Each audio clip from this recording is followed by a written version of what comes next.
Мими, кажи мама. Да, слушалките бяха на ушите ти. Мама. Я пъхни орехчета в тръбата. Пъхни орехчета в тръбата. Мими. Ти кака ли си?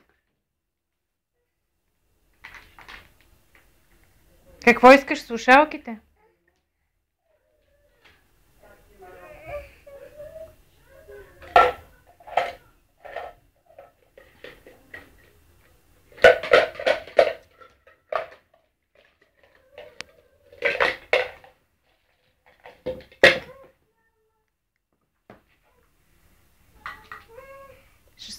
Не така, внимавай.